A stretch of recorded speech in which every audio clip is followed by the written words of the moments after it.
অসম বিধানসভাৰ জ্যেষ্ঠ সদস্য কংগ্ৰেছ দলৰ জ্যেষ্ঠ নেতা আমগুৰি সমষ্টিৰ বিধায়ক অঞ্জন দত্তই আজি লাষ্টগেটলৈ আহে প্ৰতিবাদকাৰী কোচ ৰাজবংশীসকলৰ ক্ষোভৰ উমান ল'বলৈ। দীৰ্ঘদিন ধৰি কোচ ৰাজবংশীসকলে পৃথক কমতাপুৰ ৰাজ্য আৰু কোচ ৰাজবংশীসকলক জনজাতিকৰণৰ দাবীত আন্দোলন কৰি আহিছে। এতিয়া অভিযোগ উঠিছে কোচ ৰাজবংশীসকলৰ দাবীক লৈ কংগ্ৰেছ দলে ৰাজনীতি কৰিছে।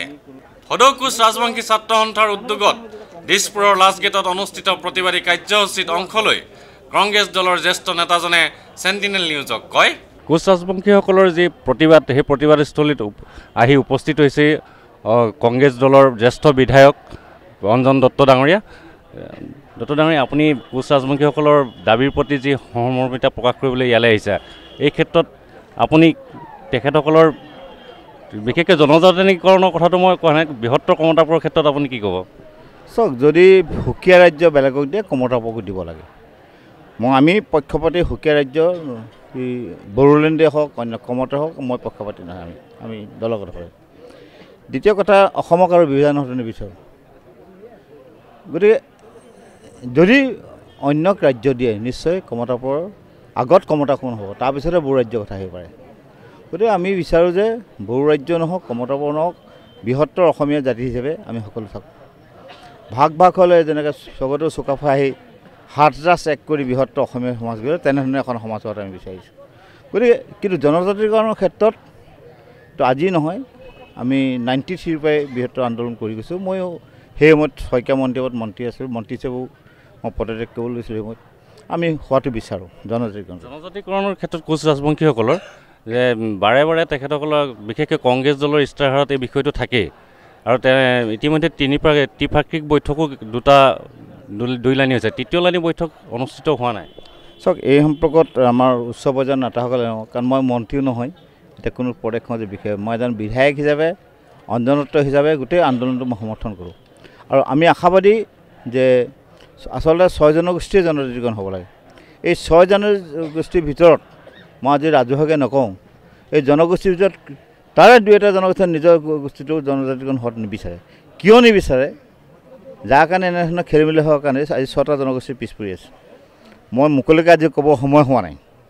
কিন্তু আপুনি মুকলিকৈ নক'লেও আপুনি এজন কংগ্ৰেছৰ জ্যেষ্ঠ নেতা, তাৰোপৰি আপুনি কোচ ৰাজবংশীসকলক প্ৰতিনিধিত্বও কৰে।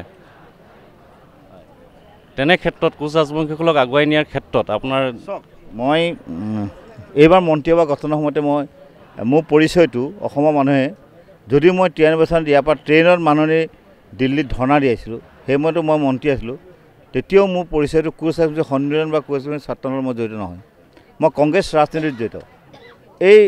এতিয়া নতুনকৈ সৃষ্টি হয় এইবাৰ মন্ত্ৰীসভা সময়তে গঠন হওঁতে মই বাতৰিকাকতত দেখিছোঁ যে কোচ হিচাপে এতিয়া মন্ত্ৰী হ'বৰ কাৰণে MLA হ'বৰ কাৰণে দাবী কৰে, সংসদ হ'বৰ কাৰণে দাবী কৰে। মই সেই পৰ্যায়ত নাই। মই কংগ্ৰেছ হিচাপে টিকট পাইছোঁ, কংগ্ৰেছ হিচাপে পাইছোঁ। কিন্তু কোচ ৰাজবংশী প্ৰতি দায়বদ্ধতা থকাৰ কাৰণেই জ্ঞাতিসকলৰ প্ৰতি দায়বদ্ধতাৰ কাৰণে বিভিন্ন সময়ত বিভিন্ন ধৰণৰ দাবী তুলি গৈছে। এইবাৰো নিশ্চয় লোকসভা নিৰ্বাচন আহি আছে, আৰু তাতো নিশ্চয় ইস্তাহাৰত কোচ ৰাজবংশীসকলৰ কথাটো থাকিব। কেন্দ্ৰীয় চৰকাৰক বা কংগ্ৰেছ হাইকমাণ্ডক এই সম্পৰ্কে বীৰেশ্বৰ শইকীয়া সাধাৰণ সম্পাদক নিপেন ঢেকীয়াই আদি কৰি আমি কেন্দ্ৰীয় নেতৃত্ব জোৰে সহজে যিমান পাৰোঁ আমি প্ৰতিবাদ কৰিছোঁ। আৰু আমি আমাৰ প্ৰতিনিধিত্ব কম হৈছে বুলি জনসংখ্যা ভিত্তিত অসমত যদি জনসংখ্যা হিচাপে চোৱা যায়, এই মানে 6টা জনগোষ্ঠী যিসকলক কোৱা যায়, তাৰ ভিতৰত আটাইতকৈ বেছি ডিপ্ৰাইভ হৈ আছে কোচ ৰাজবংশীসকল। এইটো মই স্বীকাৰ কৰিছোঁ। তাৰ কাৰণে এতিয়া মোকে দায়ী কৰে, দলক দায়ী কৰে, কাক দায়ী কৰে। কিন্তু এইটো নহয়, এটা কথা ঠিক, এইটো ঠিক, এই সমস্যা সমাধান কৰিব পাৰিলে অকল যিমানবাৰ আজিলৈ মই দেখি আহিছোঁ, কোনোবাই বেয়া ক'ব, কোনোবাই ভাল ক'ব, কিন্তু কংগ্ৰেছ দলৰ থাকিলে আগ্ৰহিত, কংগ্ৰেছ দলেহে যি কৰিব। এতিয়া বিভিন্ন যিদিনাই কংগ্ৰেছ চৰকাৰ পতন হয় সেইমতে এনেকুৱা কিছু চক্ৰ সোমাই গ'ল, যাক সেই গাঁঠিব এতিয়াও খুলি পোৱা নাই। আনহাতে কোচ ৰাজবংশীসকলৰ জনজাতিকৰণৰ দাবীক সমৰ্থন জনাইছে টাই আহোম ছাত্ৰ সন্থাই। প্ৰতিবাদথলীত টাই আহোম ছাত্ৰ সন্থাৰ প্ৰাঞ্জল ৰাজকোঁৱৰে চেণ্টিনেল নিউজক কয়, সদৌ কোচ ৰাজবংশী ছাত্ৰ সন্থাৰ যি ধৰ্মঘট, তেখেতসকললৈ ইতিমধ্যে পূৰ্ণ সমৰ্থন জনাইছে টাই আহোম ছাত্ৰ সন্থাই, বিশেষকৈ জনজাতিকৰণৰ ক্ষেত্ৰত। আমাৰ লগত টাই আহোম ছাত্ৰ সন্থাৰ কৰ্মকৰ্তা প্ৰাঞ্জল ৰাজকোঁৱৰ আছে। ৰাজকোঁৱৰ ডাঙৰীয়া, আপোনালোকে ইতিমধ্যে জনজাতিকৰণৰ ক্ষেত্ৰত কোচ ৰাজবংশীসকলক সমৰ্থন দিছে, কিন্তু বৃহত্তৰ যিখন কমতাপুৰৰ মানচিত্ৰ আমি দেখিছোঁ, সেই ক্ষেত্ৰত আপোনালোকৰ অভিমত কি? চাওক, টাই আহোম ছাত্ৰ সন্থাকে প্ৰমুখ কৰি অসমৰ আমি 6টাকৈ জনগোষ্ঠীয় ছাত্ৰ সংগঠনে একেলগে কাম কৰিছোঁ। এইটো তাৰ মিনিং এইটো নহয় যে আমি কোনোবা এটা দাবীত সমৰ্থন কৰিম, কোনোবা সময়ত বিৰোধিতা কৰিম, এইটো নহয়।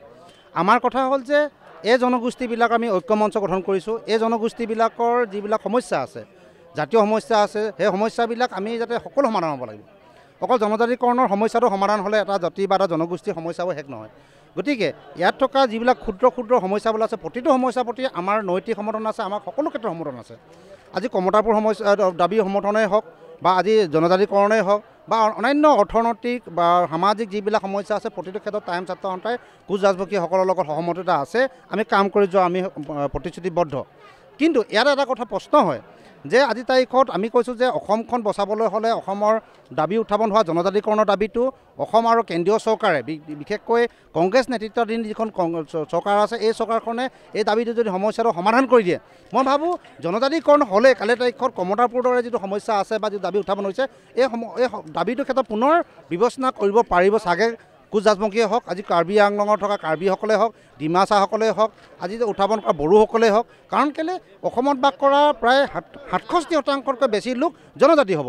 তেতিয়া তাৰ বাবে সামগ্ৰিকভাৱে এটা দাবী উত্থাপন হ'ব অসমত যে অসমখন জনজাতি ৰাজ্য কৰিবৰ কাৰণে। তেতিয়া আকৌ পৃথক পৃথক ৰাজ্যৰ দাবী কথাটো নাহিব পৰাকৈ। গতিকে প্ৰথমতে আমি ভাবোঁ যে অসম চৰকাৰ আৰু কেন্দ্ৰীয় চৰকাৰে কথা বিবেচনা কৰক, ইতিবাচক সিদ্ধান্ত লওক, জনজাতিকৰণৰ দাবীটো মানে খৰতকীয়া ব্যৱস্থা কৰক। আজি তেলেংগানা ৰাজ্য দিবৰ কাৰণে খৰতকীয়া ব্যৱস্থা কৰিছে, আজি উচ্চ সদন দিবৰ কাৰণে খৰতকীয়া ব্যৱস্থা কৰিছে।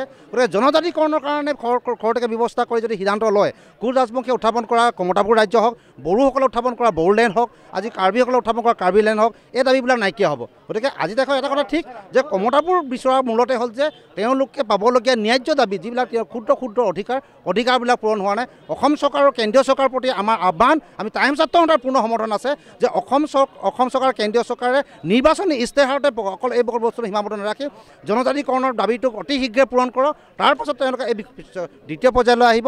কমতাপুৰৰ বিষয়টো আমাৰ সমৰ্থন আছে, কিন্তু ইয়াত এটা বিষয় চাব লাগিব যে যাতে কমতাপুৰ দিবলৈ যাওঁতে বা কমতাপুৰ দায়িত্ববোৰ পূৰণ কৰিবলৈ যাওঁতে বা কমতাপুৰৰ দাবী উত্থাপন কৰিবলৈ যাওঁতে যাতে অন্য জনগোষ্ঠী বা জাতিৰ কোনো ধৰণৰ সমস্যা বা অধিকাৰ খৰ্ব নহয়, এই বিষয়টোক চাব লাগিব।